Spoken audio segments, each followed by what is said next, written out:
Boa noite. Boa noite.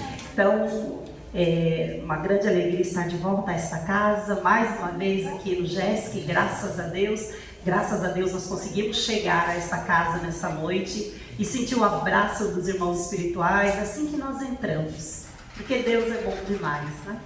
E aí o nosso assunto é Deixe-me Partir. Deixe-me Partir é o título desse livro de Tânia Fernandes de Carvalho, e ela vai falar para nós sobre o luto que todos nós já passamos. Ela vai falar sobre o luto e todas as suas fases, o amparo àquele que está enlutado. Este livro fala sobre isso. Eu elaborei a palestra sobre o livro, que é Deixe-me Partir, tem o mesmo título, tá bom? Então vamos conhecer um pouquinho mais e saber o que o Espiritismo nos aconselha em relação ao luto. E a Tânia Fernandes também tem base de psicologia e ela fala conosco o que diz a doutrina espírita, o que diz a psicologia, para ajudar a gente a entender melhor o processo de luto e sofrer um pouco menos, se é que isso é possível, né? Então a gente aprende. Então vamos lá, deixa eu ver assim. Foi? O primeiro pequenininho. Não foi primeiro. Eu apertei o de baixo, apertei o de cima. Será que o negócio está do lado errado? Está do lado errado, eu acho. Não foi. Deixa eu ver. Aí não dá para passar aqui, né? Não. Vamos ver se faz. Vai ficar isso. Não está indo. Eu passo aqui. Tá certo. Você que chega junto. Esse livro tem 53 capítulos, nós não vamos falar sobre tudo isso, não dá tempo nessa palestra, né? São só 30 minutinhos. Então eu destaquei alguns tópicos para a gente entender, tá bom? Pouca coisa, mas já vai dar uma boa base. E quem quiser ler o livro depois pode ler online, pode indicar para alguém que está passando pelo luto. E aí, por que o título do livro é Deixe-me Partir? A ideia é que o nosso ente querido está nos pedindo para deixá-lo partir. Essa é a ideia. Então, por que o nosso ente querido precisaria nos pedir para partir? Porque às vezes no nosso sofrimento, às vezes no nosso luto, a gente fica chamando pelo nosso ente querido e ele não tem paz para ir para o lado de lá, para ficar onde ele precisa ficar, para aprender, para se recompor. E a gente fica chorando e brigando e às vezes chamando pelo nome desse ente querido e ele não tem paz. Então a ideia é que ele está te pedindo, me deixe partir, né? Porque cada um de nós tem a nossa hora e esse nosso ente querido, por mais amado que seja, ele também teve um momento dele, chegou a hora de partir. Para os materialistas, a morte é mais intensa, a morte é mais sofrida. Como assim os materialistas? Aqueles que acreditam que depois da morte não existe nada, morreu, acabou. Então, para as pessoas que levam a sua vida acreditando que morreu, acabou, a morte é ainda mais dolorosa. Porque essa pessoa vai ter certeza de que existe um nunca mais. Nunca mais eu vou ver, nunca mais eu vou chegar perto, nunca mais eu vou sentir o cheiro, nunca mais nada sobre o fulano, porque morreu, acabou, deixou de existir. E essa perda, né, ela vai fazer com que as pessoas materialistas sofram mais ainda. As religiões espiritualistas, elas nos dão a ideia da continuidade. Então, como assim as religiões espiritualistas? O catolicismo, o protestantismo, o espiritismo, o budismo, o judaísmo, todas essas religiões acreditam que depois do nosso corpo há sobrevivência da alma, que quando a gente morre, a alma sobrevive à morte do corpo e há uma continuidade de existência. Essas religiões acreditam, assim como nós acreditamos, são as religiões espiritualistas também. Não só o espiritismo acredita. E aí nós temos a certeza de que um dia a gente vai se reencontrar. Essa é a certeza que as religiões espiritualistas trazem. Um dia a gente vai se reencontrar. Pode demorar um pouco, pode ser no nosso sonho, mas um dia a gente vai se reencontrar, porque a gente morreu o corpo, mas o espírito continua, o espírito, a alma continua existindo. E nós podemos ter a percepção desse nosso ente querido próximo a nós, em casa, às vezes, ou acordar com a lembrança de que sonhou com o ente querido. Você fala, nossa, eu não tenho certeza do que eu sonhei essa noite, mas eu sei que eu vi a minha mãe em tal lugar. Eu vi o meu filho, eu vi o meu esposo em tal lugar. A gente acorda com esse consolo. Nós podemos visitá-los durante o nosso sonho. O medo de morrer, ele pode ser superado pelo medo de perder alguém que a gente ama. Se perguntar para as pessoas qual é o seu maior medo, de 100 pessoas, provavelmente umas 90, 95 vão dizer: o meu maior medo é morrer. A gente tem medo de morrer porque a gente não tem certeza do que nos espera do outro lado. Ainda que a gente tenha uma fé, ainda que a gente pense assim: ah, mas eu vivo direitinho, eu não faço mal para ninguém, eu não prejudico ninguém, então quando eu morrer eu vou para um lugar bom. Ainda que a gente pense assim, a gente não tem certeza, né? Então dá medo de morrer, é o desconhecido, normal. Agora o medo de morrer é superado pelo medo de perder alguém. A gente prefere morrer do que perder uma pessoa que a gente ama muito, principalmente se for pai e filho, mãe e filho, né? Se a gente puder negociar com Deus, falar: olha, me leva e deixa o meu filho aqui, facinho pra gente, né? A gente negocia rapidinho. Então, o nosso medo de morrer é superado pelo medo de perder alguém que a gente ama. No livro Evangelho segundo o Espiritismo, no capítulo 5, no item 21, livro O Evangelho segundo o Espiritismo, que é um dos livros da doutrina espírita, capítulo 5, item 21, vai falar para nós sobre perda de entes queridos e mortes prematuras. E lá eles explicam para a gente o porquê das mortes, né, de pessoas mais jovens, o porquê das mortes prematuras. Então ele vai consolar e vai explicar nesse item do Evangelho segundo o Espiritismo. Quem tiver em casa, memoriza, ó, capítulo 5, item 21. Ele vai explicar para a gente sobre a morte prematura, tá? Ou o porquê da perda dos nossos entes queridos. Basicamente vai nos dizer assim: cada um de nós tem o seu tempo, ainda que seja pouco. Cada um de nós veio para cá com uma programação. Então, poucos meses, poucos anos, adolescência, 20 e poucos anos, 30 e poucos anos. Só Deus é que sabe exatamente o tempo que a gente vai ficar aqui. Mas alguns de nós veio para ficar menos tempo. Aí a gente vai ler, vai entender, né, se sentir um pouco consolado. Independente da nossa fé ou da nossa religião, independente do título, da religião ou da fé, a morte pode fazer com que a gente perca a fé em Deus, né?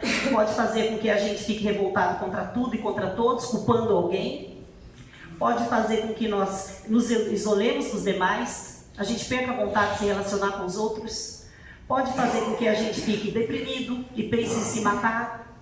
E pode fazer com que a gente diga assim: olha, desde que morreu o fulano, a minha vida acabou. Minha vida acabou junto com o fulano, de tanta tristeza que a gente sente. E isso independe da gente ter religião, independe da gente acreditar que a alma sobreviveu à morte do corpo, de tudo.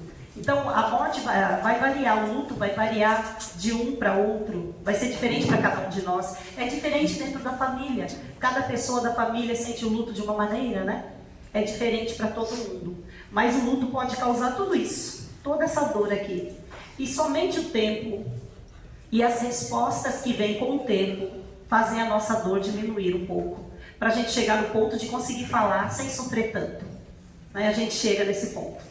E aí aqui, essa psicóloga, Clarissa Franco, ela vai dizer assim: olha, o processo de luto adequado, ele pode demorar de 6 meses a 2 anos, que significa o quê? Se você tem um parente que já tem mais de 2 anos que ele está no processo de luto, ele precisa de ajuda, precisa procurar um psicólogo, precisa levar no CAPS da cidade. Toda cidade tem CAPS, aqui em Carapicuíba tem CAPS. O que tem no CAPS? É um centro de apoio psicossocial. Lá tem psicólogo, tem psiquiatra, tem assistente social, tem terapeutas, para atender gratuitamente. Isso é um projeto do governo que mantém todas as cidades. Então Carapicuíba também tem, pode procurar aí no Google da sua cidade, você vai achar. Tá bom? Então se o seu parente ou alguém que você conhece está há mais de 2 anos no processo de luto, ele precisa de ajuda de um profissional. A religião ajuda, mas precisa do psicólogo, de psiquiatra, para a pessoa entender o que está acontecendo com ela e superar. E aí ela diz também o seguinte: que quando a gente está no processo de luto, se a gente procura diminuir a dor do próximo, a gente começa a melhorar. Se você ajuda alguém que está passando pela mesma dor que você, se você procura consolar alguém, você começa a melhorar, ajudando o outro. E isso é uma coisa real, acontece mesmo. Aí pode passar, por favor. Aqui sobre o livro, né? Os livros espíritas, muitos deles são classificados como livros de autoajuda, de estudo de autoajuda, os livros espíritas. Esse é um livro de autoajuda, que significa o quê? Que às vezes lendo ele sozinho, você vai ter a resposta que precisa, você vai se sentir bem, você vai passar por um processo de cura. Então os livros espíritas têm esse poder, e esse em especial tem esse poder também. Pode Pode passar, por favor. Aqui já falei que tem 53 capítulos. E o objetivo dessa obra é consolar aquele que perdeu um ente querido. Pode passar. E aí entra aqui na questão 934 do Livro dos Espíritos, que fala assim que a dor mais legítima que o ser humano pode sentir, pode ter, é a perda de um ente querido.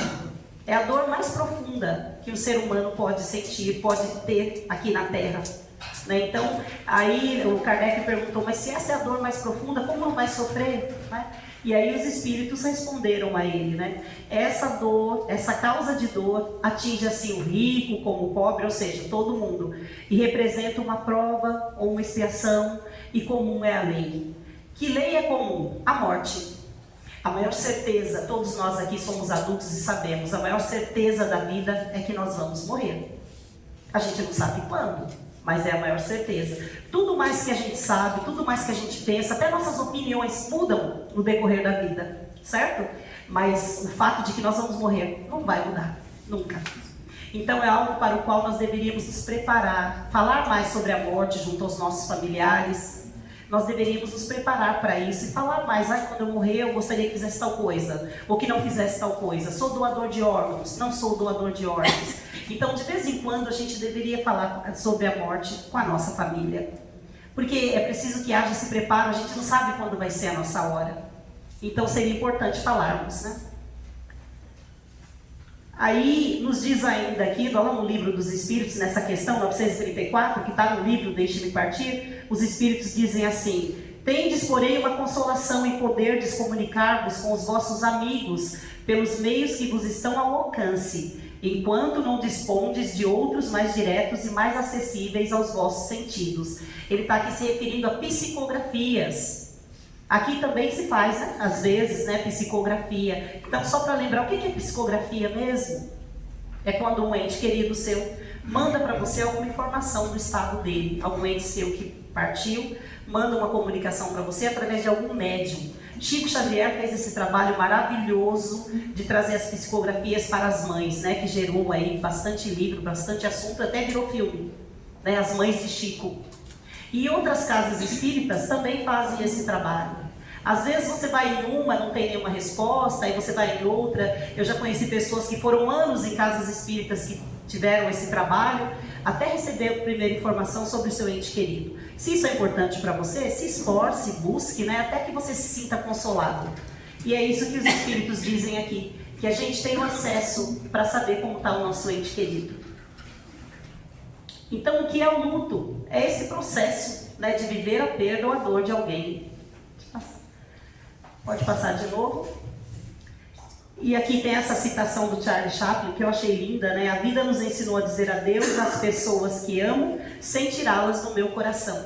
Ou seja, você ama a pessoa, ela morreu, mas você vai continuar amando essa pessoa. Porque o sentimento não morre com aquele que se foi, né?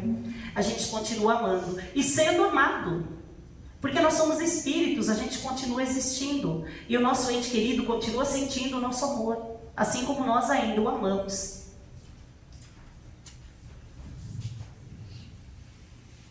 É preciso vivenciar o luto para alcançar a cura.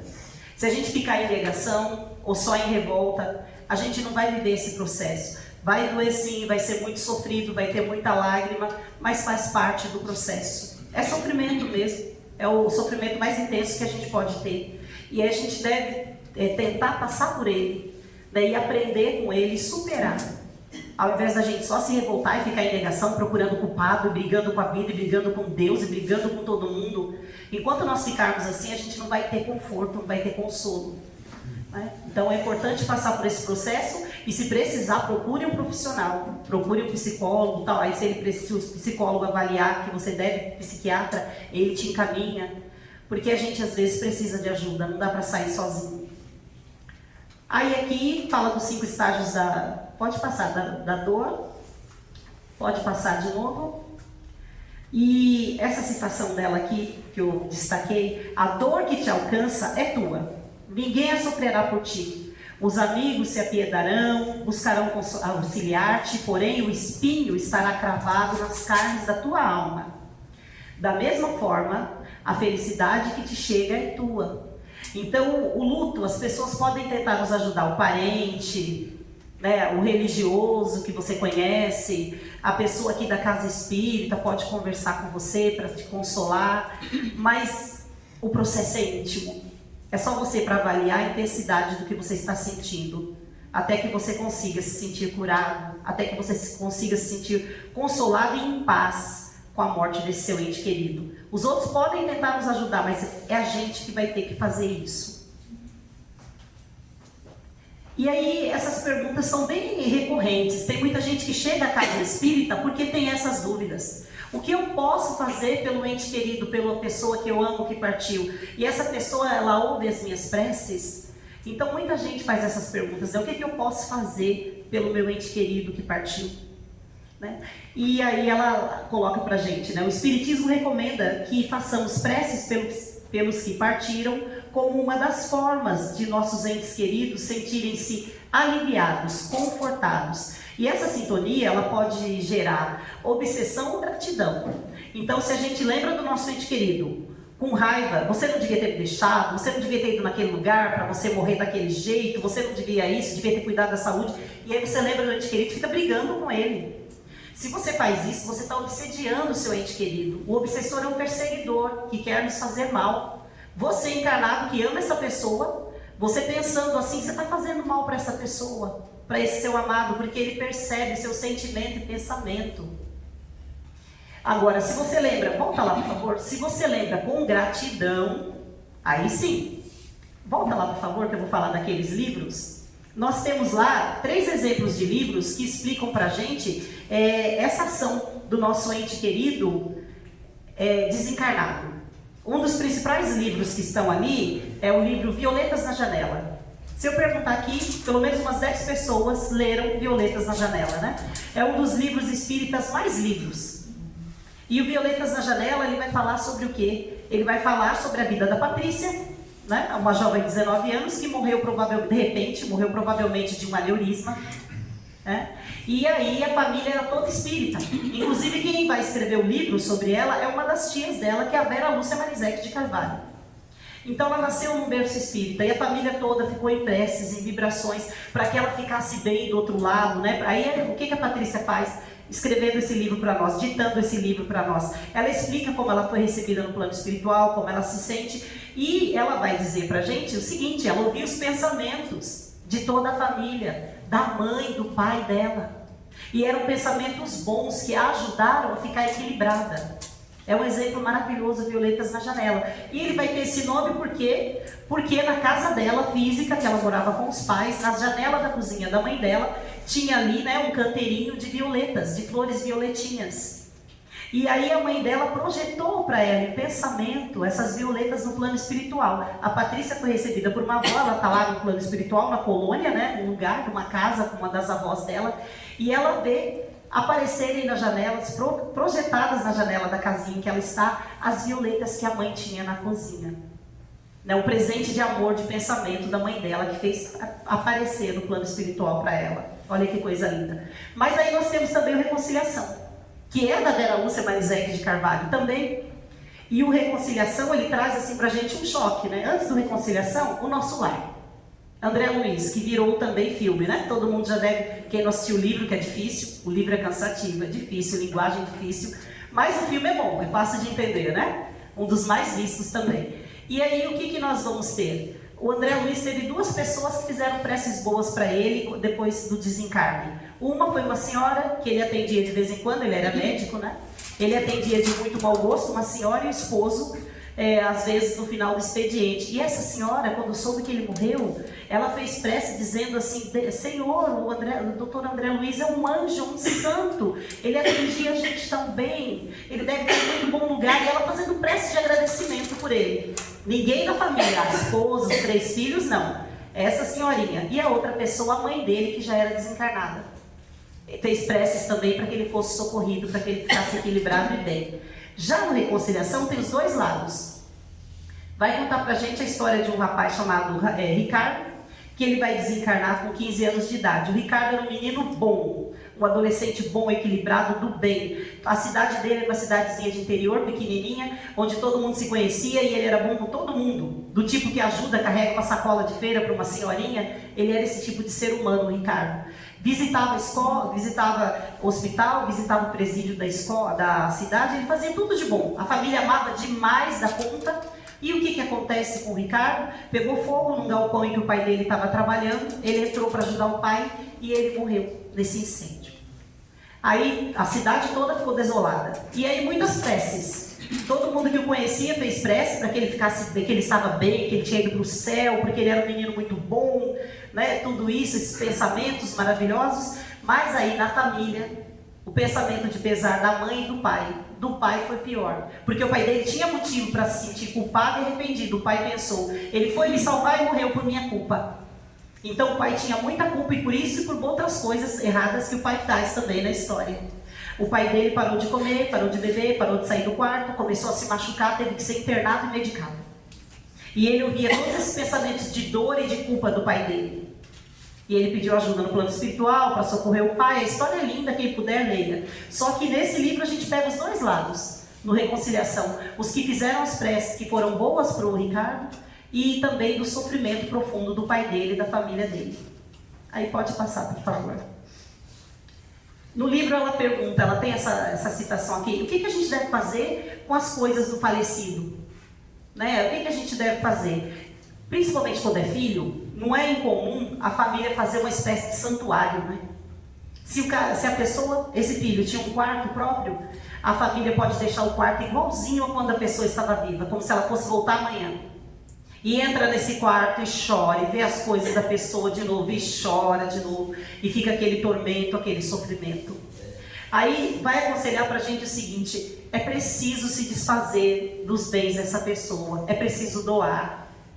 Aí se vai fazer isso em uma semana, em um mês, a família decide, mas o quanto antes puder, é preciso doar esses bens. Porque todo esse sofrimento que você tem quando você entra de novo naquele ambiente e fica chorando por essa morte, esse seu ente querido vai sentir. E aí eu coloquei esse exemplo aqui do Chico Xavier. A Maíse Braga é uma pessoa que trabalhou junto com o Chico Xavier, uma senhora, e ela conta histórias lindas sobre a vida dele, que ela conviveu com ele bastante, Maíse Braga. E aí ela contou essa história aqui do travesseiro. Então o que aconteceu? Uma das pessoas que trabalhavam lá no centro espírita, onde o Chico frequentava, né, fazia o trabalho, uma das senhoras perdeu um filho, jovem, de 20 e poucos anos. E aí ela era espírita, ela já ia antes do filho dela morrer, já ia lá no centro do Chico, e estava demorando para ela receber alguma psicografia, né? E o que ela fez? Era uma senhora rica. Ela demorou um pouquinho, mas ela conseguiu doar tudo que o filho dela tinha.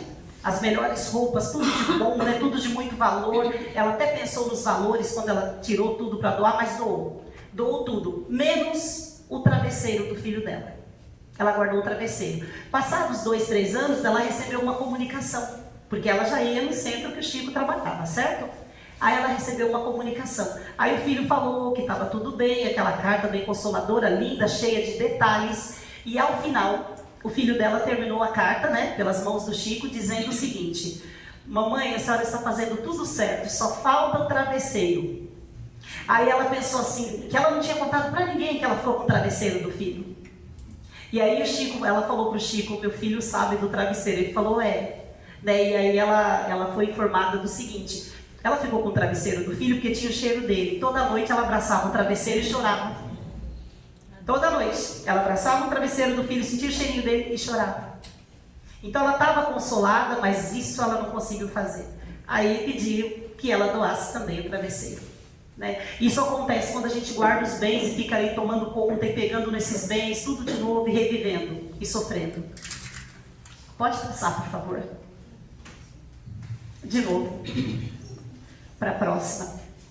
Aqui, transformar perdas em ganhos vai acontecer quando você, mesmo apesar da sua dor, conseguir auxiliar o próximo, como eu falei inicialmente. Né? Você perdeu um filho, se você consegue ajudar uma mãe que perdeu 2, que perdeu 3, que a gente, no nosso sofrimento, a gente acha que a nossa dor é pior que todo mundo, pior do que a de todo mundo, mas não é. Sempre tem gente sofrendo mais que nós. É o nosso egoísmo que não nos deixa ver. Mas sempre tem gente sofrendo mais. E quando você se dedica a consolar um pouquinho esse que está sofrendo mais que você também fica consolado. Você se sente um pouco melhor. Pode passar, por favor. Nesse livro aqui, tem algumas imagens aqui. Nesse livro, Redenção, vai falar a história de uma personagem chamada Heloísa. E o que tem de bom da vida da Heloísa? Ela vai exemplificar isso que eu acabei de falar, sobre você auxiliar o próximo. A Heloísa era muito rica, era um esposo muito rico, só tiver um filhinho que já nasceu doente, aquelas crianças que já nascem doentes, com a saúde debilitadinha, o filho dela era assim, tinha probleminha de pulmão, e o menino morreu aos 9 aninhos de idade. O marido ficou louco de dor, saiu pelo mundo viajando para espairecer, para ver outras coisas, para distrair um pouco. A Heloísa ficou. E eles eram muito ricos. Dessa gente que nem sabe quantos bens tem, de tanta riqueza. Ela morava no castelo. A casa dela era imensa, riquíssima. O que ela fez quando ela ficou nessa dor profunda? Ela abriu o castelo dela para socorrer as pessoas da comunidade. Era na França, no século XIX, e estava passando por uma recessão. Ela mandou que socorressem todos que estavam pela cidade precisando de ajuda. Colocou as mulheres para aprenderem costura, colocou as crianças para serem alfabetizadas. Quem não tinha onde morar, ela abriu os quartos do castelo para alojá-los. E aí ela diz assim, no momento do livro, muito lindo, ela diz que quando ela passava no pátio e as crianças estavam brincando, na hora dos intervalos, ela percebia o filho dela no meio daquelas crianças brincando. E ela agradecia a Deus por essa percepção. Olha que coisa linda. Pode passar, por favor. Aí ela vai falar sobre as mortes por aborto, né, que nosso tempo às vezes é menor mesmo. Às vezes o espírito só precisa se reequilibrar perispiriticamente para voltar mais para frente. E a mãe que perdeu o filho, independente de se foi um mês de gravidez, 2, 3, não importa, é luto. E a gente deve respeitar e amparar essa mãe. Pode passar, por favor. Aí vai falar de tragédias coletivas, pode passar. Que não vai dar tempo de esmiuçar isso daqui, não. E quando o enlutado é uma criança, dependendo da idade da criança, falar com ele certinho. Seu pai morreu, sua mãe morreu, está no céu, como a gente costuma dizer, né? Dependendo da idade da criança. Pode falar que seu pai e sua mãe estão lá morando no céu, é uma estrela no céu, como você achar que essa criança vai entender. Dependendo da idade dela, se ela tem uns 9, 10 ou mais, ela vai entender como se fosse um adulto. Crianças às vezes entendem mais do que a gente imagina. Então a gente deve conversar direitinho com essa criança e procurar ajuda psicológica, se for o caso. Procurar uma psicóloga, né, especializada para atender essa criança. Pode passar, por favor. Isso aqui é muito importante, sobre o dia 2 de novembro. Pode passar. Aqui, dia de finados. Nós estamos no mês de novembro, que nós comemoramos o dia de finados. Dia 2 de novembro. E aí a pergunta que se faz é: eu devo ir visitar o meu ente querido? Como espíritas, nós sabemos que o que está lá no cemitério, enterrado, é só o resto de carne que apodreceu. Nosso ente querido não está lá. Nós sabemos disso. Mas é comum da nossa sociedade visitar o cemitério no dia 2 de novembro. É comum, muita gente ainda vai. A gente vê pela televisão, né, mostram tantas coisas, reportagens, muita gente ainda vai. E aí a pergunta eu faço algum mal de ir lá, faço algum bem? E ela põe pra gente essa situação aqui. Quando você vai lá, qual é o seu sentimento? Em que posição você está? Aí, se você vai ao cemitério e fica diante do túmulo do seu ente querido, e você agradece a Deus pela convivência, pede a Deus que ele esteja em bom lugar, mentaliza o seu ente querido envolvido em muita luz e muita paz, fazendo coisas que ele gostava, lembra da risada do seu ente querido, coisas boas. Se você vai lá com essa intenção, ótimo. Agora, se você vai lá, ajoelha e começa a chorar, lembrando do dia da morte, lembrando do dia do enterro, lembrando de toda a tristeza da perda de seu ente querido, você vai trazer tudo de volta, essa lembrança dessa dor. Isso não vai embora. E você vai se prejudicar, e vai prejudicar o seu ente querido. Aí ela pergunta: o que você vai fazer lá? Com que intenção você vai no cemitério no dia 2? Pode passar, por favor. Pode passar de novo, sobre nos encontrarmos na hora do sonho, né? Já falei, pode passar. Isso aqui, ó. Dá para voltar para esse quadro aqui? Esse quadro aqui, ó. A paz de quem se foi depende da paz de quem ficou. A vida continua. É uma frase do Chico Xavier. A paz de quem se foi depende da paz de quem ficou. A vida continua. É difícil, mas a gente tem que entender que se nós estamos aqui é porque a gente tem missão, a gente tem que realizar. Então a gente continua. Pode passar, por favor. Aí lembrar que o filho é um empréstimo de Deus, né? Principalmente em relação aos filhos. Tem gente que o ente querido morreu e ele vive assim, como se estivesse enterrado junto. Mas a gente precisa levantar e continuar. Outros dependem de nós. Nós temos ainda muito a realizar nessa vida. A gente tem que buscar ajuda, buscar compreensão e continuar. Pode passar, por favor. Aqui quase terminando, sobre os nossos entes queridos que partiram pelo suicídio. Ninguém fica sem socorro. Ninguém. Pode passar aí, por favor, aqui, ó.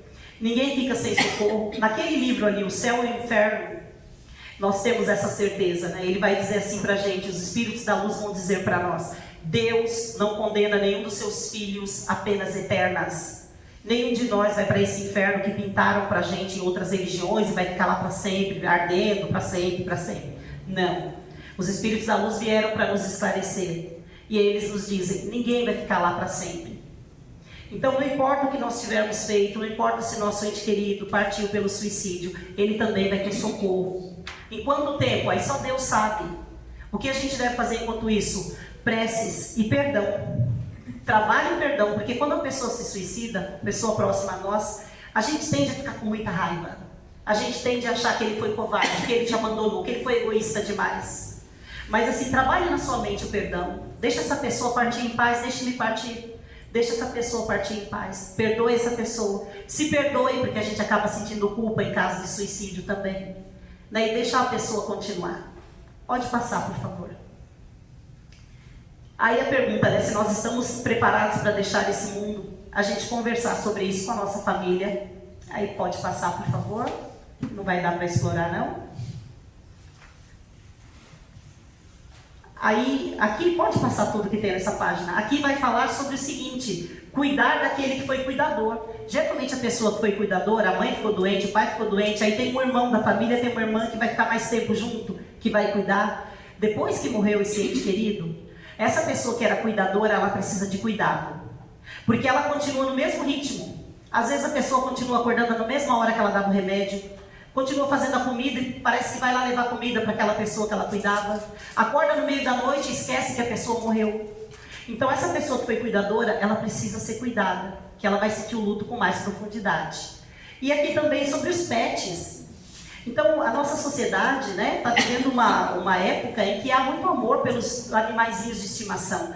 E aqueles que não têm esse amor, preste atenção no seguinte: essa pessoa tem muito amor pelo animalzinho de estimação, e quando esse animal morrer, essa pessoa vai viver luto também. E a gente deve ter respeito pelo luto dessa pessoa. Porque esse cachorrinho, esse gatinho, seja qual for o animal, era um amigo muito amado e muito querido dessa pessoa. Preenchia a vida dela de alguma maneira. E essa pessoa vai sentir o luto. Aí a gente respeita e ajuda essa pessoa a passar. Pode ir para o final, por favor? Pode ir, que já está terminando aqui. Sobre o luto, sobre esse tipo de luto aqui. Às vezes, se perguntar para um de nós assim, como você quer morrer? Aí a pessoa vai dizer, eu quero morrer de repente, quero morrer dormindo, né? Todo mundo acha que é morte perfeita morrer dormindo, né? Quero morrer dormindo, quero morrer de repente. A maioria vai dizer isso. Aqui o Richard Simonetti, também o livro, vai nos dizer o seguinte: o melhor tipo de morte é aquele que você demorou para morrer. Falar, não, é muito sofrimento. Então vamos analisar o seguinte: o que eles vão explicar para nós? Vão explicar assim: enquanto você está doente, ainda que você esteja sofrendo, vai para o hospital e volta e fica internado e aquela coisa, né? Enquanto você está nesse processo, você tem tempo de pedir perdão e ser perdoado. Você tem tempo de preparar a sua família. Você tem tempo de consolar aqueles que vão sofrer mais e prepará-los. E às vezes essa pessoa que ficou doente muito tempo, ela pede para você: me deixa embora, já deu para mim, cansei, me deixa partir. É o nome do livro? Deixe-me partir. Então, esse luto aqui, olha o que diz o Richard Simonetti. A doença é a cirurgia plástica para a alma. Então, essa doença prolongada, ela vai ser esse tempo que a pessoa tem para se preparar. Que aquele que saiu para trabalhar e foi atropelado não tem. Ele saiu para trabalhar e não voltou para casa. A gente fica, como assim morreu? Como morreu? A gente demora até para entender o que aconteceu. Agora, quando está doente, querendo ou não, lá no fundinho, a gente sabe que pode acontecer e a gente vai se preparando de alguma maneira. Pode passar, por favor. Para encerrar, pode passar mais uma vez. Ela lembra assim pra gente, né, do livro: saudade com dor não pode, só pode saudade com amor. Então é aquela saudade na qual você cultiva as boas lembranças. O amor que você tem por essa pessoa, falando, eu continuo amando, porque eu sinto que fulano está vivo. Está vivo, continue amando. Peça a Deus que você possa vê-lo em sonho. Peça a Deus para te deixar visitar esse seu parente durante o sonho. Porque isso acontece, isso é possível. Deus é bom demais e nos dá essa oportunidade. Então, cultive esse amor. Cultive. Quando lembrar do seu parente, cultive o amor que você sente por ele, que ele vai sentir do outro lado. Que ele esteja bem, que ele esteja amparado. Que ele esteja, de repente, com algum parente que a gente amava, que faleceu antes. Esse tipo de memória da gente pode ajudar o nosso ente querido a ficar equilibrado e bem do outro lado. E é a ideia principal. Aí pode passar, por favor. Para encerrar, eu trouxe essa música aqui, que todo mundo deve conhecer, a música Estrelinha, todo mundo conhece, né? Quem achava que essa música era romântica, eu vou acabar com o romance agora. Porque essa música vai falar de saudade, de luto, né? Quem não tinha visto essa música com o olhar de luto, veja agora com o olhar do luto. Então nós temos um ente querido que está tentando amparar o outro que está sofrendo muito, certo? É o que diz a letra. Então você tem um ente querido que ele fala com aquele que ficou na terra. Daí ele fala assim, olha, a saudade vai aumentar, mas você está indo bem. Tenta, continua. Né? Que a gente continua vivo. Ele vai dizer assim, eu estou vivo, eu estou te vendo, eu sei que você está sofrendo. Certo? Então vamos viajar um pouquinho na letra dessa música, né? Para nos consolar.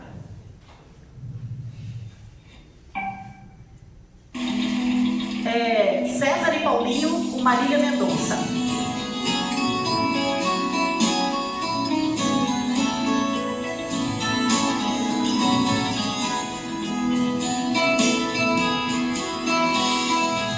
Enxugue esse rosto e venha aqui fora como de costume. Vamos conversar pra te alegrar, tem até vagalumes. Tem dia que vai piorar, saudade vai apertar, até que cê tá indo bem. Faz falta aqui pra mim também. Lembra de quando eu ficava acordado até tarde esperando, só pra ganhar um beijo de boa noite antes de dormir. Daqui não é diferente, te beijo mas você não sente. Quando bater a saudade, olha aqui pra cima, sabia no céu aquela estrelinha que eu muitas vezes mostrei pra você. Hoje é minha namorada, minha casinha, mesmo que de longe tão pequenininha, ela brilha mais toda vez que te vê.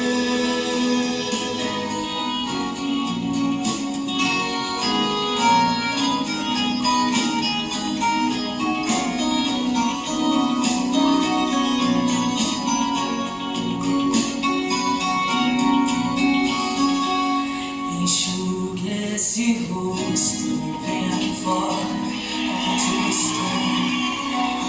Vamos conversar, pra te alegrar, tem até vagalume.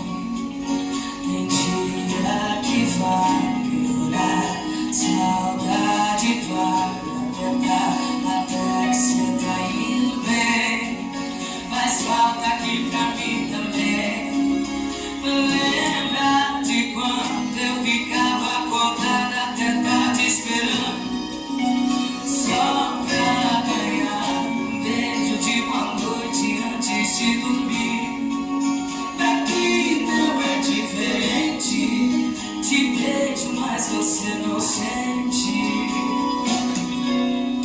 Quando bater a saudade, olha aqui pra cima, sabendo no céu aquela estrelinha que eu muitas vezes mostrei pra você.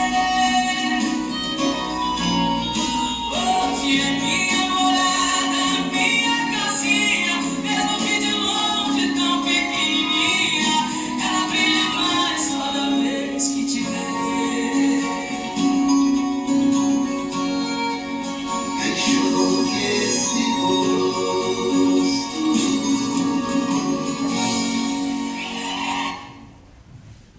É linda, né? Então vamos agora fazer a prece de encerramento. Então, elevemos os nossos pensamentos em gratidão a Deus, mais uma vez, por termos chegado a esta casa nesta noite, por termos chegado ao GESC.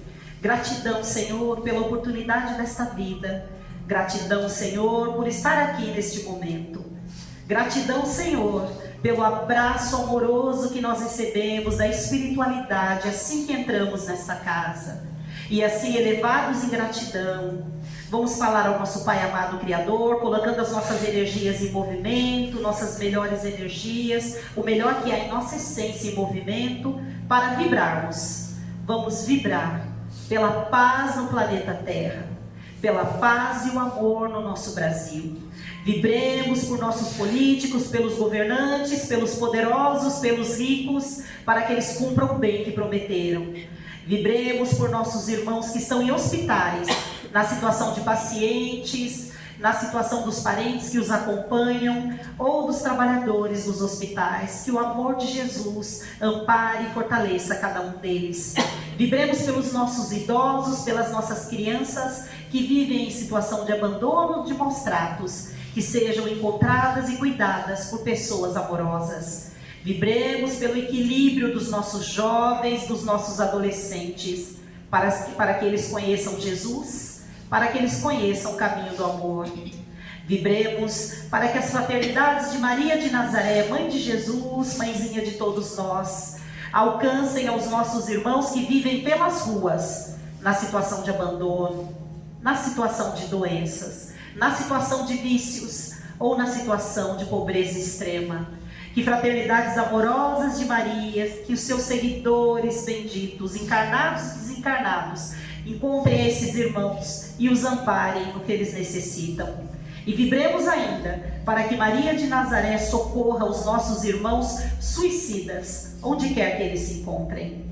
E vamos vibrar mais uma vez gratidão a esta casa, gratidão a todos os espíritos da luz que aqui colaboram, gratidão pelo amor e os ensinos de Jesus. E vamos levar um pouco dessa gratidão para os nossos lares. Mentalizemos-nos na porta da frente do nosso lar, na porta da frente da nossa casinha, do nosso lar. E do nosso lado está Jesus. Jesus feito um sol de tão forte e brilhante. Jesus, adentre o nosso lar, Mestre. Adentre a nossa casa. Abençoe, Jesus, pela sua bondade e misericórdia, todos os nossos parentes que convivem conosco dentro da nossa casa. Abençoe, Jesus, cada cantinho e todo o entorno da nossa moradia, do nosso lar. Abençoe, Jesus, as nossas plantas, os nossos animais.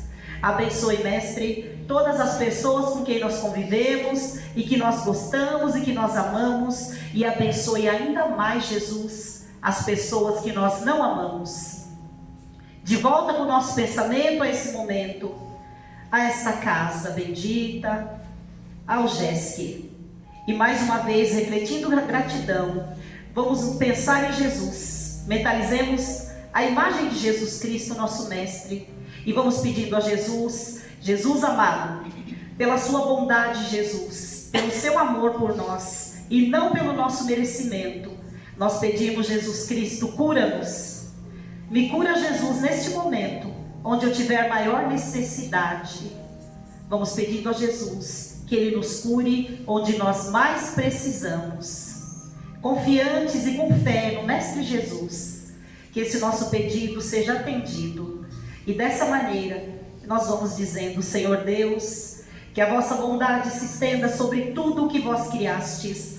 Piedade, Senhor, para aqueles que vos não conhecem. Esperança para aqueles que sofrem.